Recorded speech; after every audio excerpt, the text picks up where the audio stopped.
जय हिंद दोस्तों। आज हम लोग समझते हैं भाग 3 के जो कुछ हमारे आर्टिकल बचे हुए थे उन्हें देखते हैं।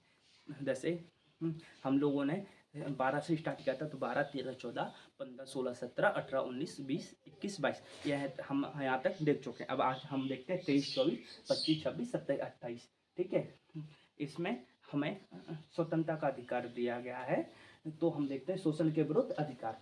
यह 23 से 24 तक हमारे आर्टिकल 23 में, अनुच्छेद 23 में कहा बाल श्रम पर रोक। बाल श्रम का मतलब जो छोटे बच्चे हैं उनसे हम लोग कोई भी मतलब ना दुकान में कार्य कराना, ना होटल में कार्य कराना, ना कि विस्फोटक जगहों पे काम करना, बाल श्रम पे पूर्णतः रोक है। यह आर्टिकल 23 में दिया गया कि छोटे बच्चों से कार्य नहीं कराया जाएगा। 23 में कहा गया। आर्टिकल 24 में कहा गया है जो 14 साल से कम के बच्चे हैं, जो 14 साल से कम के बच्चे हैं उन्हें हम लोग खतरनाक जगहों पे कार्य के लिए नहीं भेजेंगे। कैसे? जैसे विस्फोटक हो रहे, पटाखे वगैरह बन रहे, या फिर पहाड़ वगैरह खनन वगैरह हो गया, वहाँ पर हम बाल श्रम 14 साल से कम उम्र के बच्चों को हम लोग नहीं भेजेंगे। ठीक है, लेकिन इन दोनों आर्टिकल में ये भी कहा गया है कि अगर राष्ट्र को जरूरत पड़ गई, अगर राष्ट्र को जरूरत है तो बाल श्रम से भी कार्य कराया जा सकता है। ठीक है, अब हम देखते हैं धार्मिक स्वतंत्रता का अधिकार। यह धार्मिक स्वतंत्रता का अधिकार हमें 25 से 28 तक देखने को मिलता है। अब सब भाग 3 के ही अनुच्छेद हैं। ठीक है, अनुच्छेद 25 इसमें कहा गया अंतःकरण की बात कही है। अंतःकरण के मतलब जैसे कि हिंदू लोग अपना टीका लगाना, हिंदू लोगों में कोई कोई चोटी रखते हैं, मुसलमान में टोपी पहनना तथा दाढ़ी रखना, सिख लोगों में पगड़ी पहनना तथा कृपाण रखना, यह सब हमें अनुच्छेद 25 में देखने को मिलते हैं। ठीक है, ये अंतःकरण की बात करता है। ठीक है, अनुच्छेद 26 में कहा सामूहिक स्वतंत्रता। सामूहिक स्वतंत्रता का मतलब क्या होता है?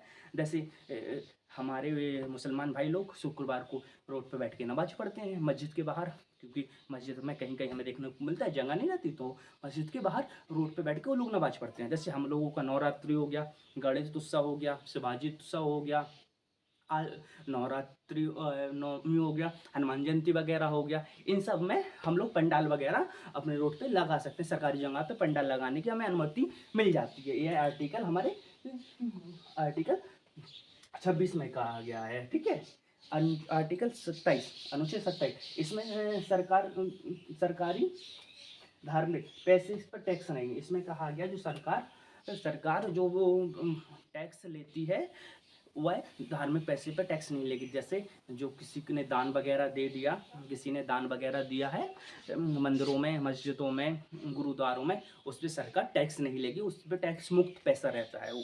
ठीक है, 28 में कहा गया सरकारी पैसे से पर धार्मिक शिक्षा नहीं दी जाएगी। इस आर्टिकल 28 अनुच्छेद 28 में कहा गया है कि सरकार जो पैसा देती है, जो सरकार पैसा देती है उसमें धार्मिक शिक्षा नहीं दी जाएगी, मतलब अपने धर्म की कोई शिक्षा नहीं दी जाएगी। जैसे हिंदू है तो हिंदू अपनी खुद की पर्सनल जो शिक्षा है वो है नहीं दे सकते। मुसलमान है वो लोग अपनी पर्सनल शिक्षा नहीं दे सकते। इसमें राष्ट्रीय शिक्षा का ही वर्णन किया गया है। और नोट इसमें देखें तो